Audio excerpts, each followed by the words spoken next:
It always starts the same way. One night, everything looks calm. The fish are cruising, plants swaying gently, lights soft and cozy. But then, you lean closer, and something moves. Tiny white spots, a wriggly line on the glass, a little alien waving its arms like it owns the place. That's when it hits you, your tank's been invaded. And trust me, once these micro monsters move in, they don't pack up and leave on their own. I've been in this hobby for over 20 years, and every aquarist eventually faces this horror show. Today, I'll walk you through some of the most common aquarium pests and parasites, how they sneak in, how to fight them, and how to stop them from ever coming back. And stick around, because I'll also reveal the one sneaky mistake most people make that practically rolls out the red carpet for these tank terrors. But first, let me make a quick pause here to invite you to join over 1,000 fish aficionados to our weekly cool and quick fish facts. Just go to aquariumsource.com/subscribe. I promise it won't smell fishy. Really, who teaches you about the honey gourami with a Brad Pitt gif? And if you'd like to support the channel, please consider joining as a member. Let's start with the villain that probably caused more panic Googling than any other parasite. Each. It usually starts with a single white dot. Harmless, right? Nope. Within 48 hours, your fish might look like someone sprinkled them with sugar. It spreads fast and untreated, it can wipe out your tank. I learned that the hard way with a group of neon tetras years ago. By the time I realized what was happening, it was like a horror movie and fast forward. The good news?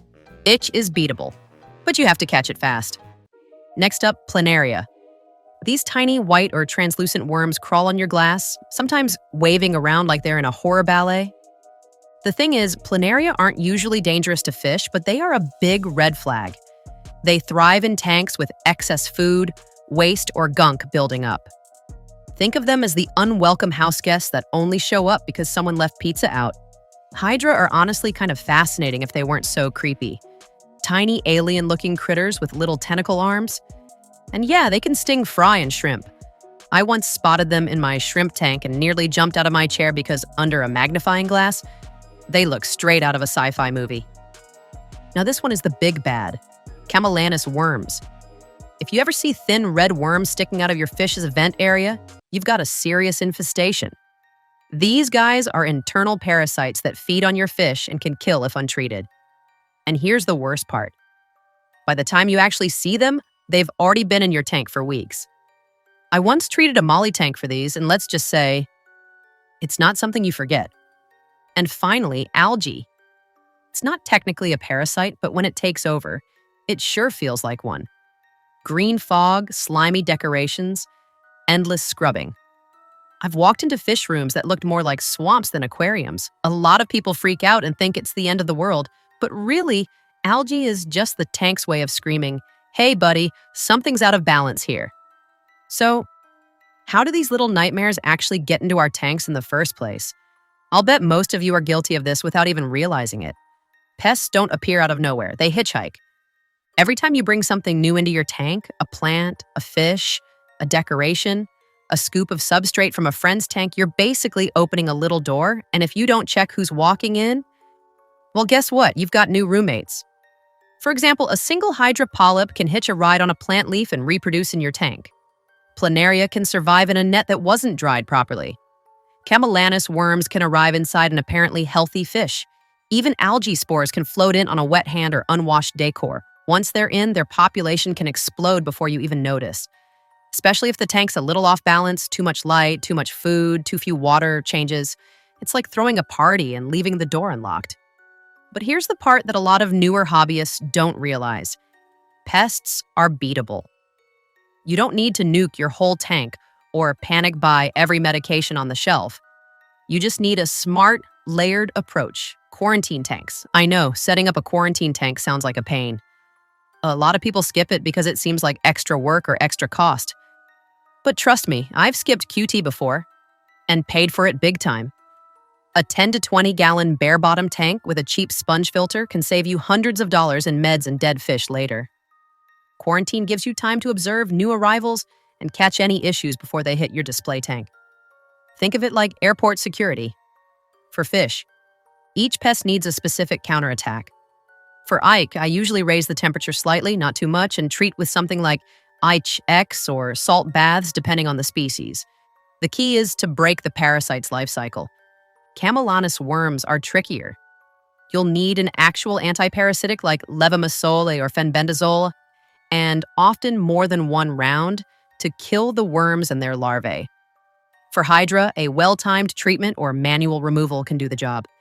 Planaria often disappear just by cutting back on overfeeding and improving tank hygiene. Don't shotgun random meds. Know your enemy, then pick the right weapon. Sometimes the old-school way works best. Siphoning out Planaria or Hydra during water changes, cleaning excess algae manually, or trimming affected plant leaves can make a huge difference.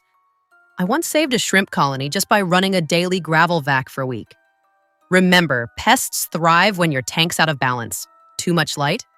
Algae party? Overfeeding? Planaria buffet? No quarantine? Welcome eek. Dial in your lighting schedule, watch your feeding, and keep a regular maintenance routine. It's boring, but it's bulletproof. And here's the kicker, there's one thing most people completely forget to do that practically invites these pests back. The thing I see over and over again is that people clean everything, except their tools. Nets, siphons, buckets. You treat the tank, but the parasites are still chilling in the gear, waiting for round 2. So here's my personal system. Every net and siphon gets rinsed and fully dried between uses. Plant dips before adding anything green. Quarantine for every single new fish or invert. And a feeding schedule that doesn't turn the tank into an all-you-can-eat buffet. You don't have to be obsessive. Just consistent. Consistency beats panic every time. If you've ever had to battle any of these pests, drop your personal horror story in the comments.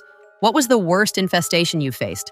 I promise someone else in the comments has fought the same monster. And if you're learning something new, consider hitting that like button and subscribing. We talk about fish keeping without the fluff. Real problems, real fixes.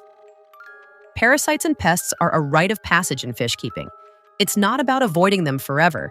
It's about knowing how to recognize the early signs, responding smart, and keeping your ecosystem strong so it can bounce back fast.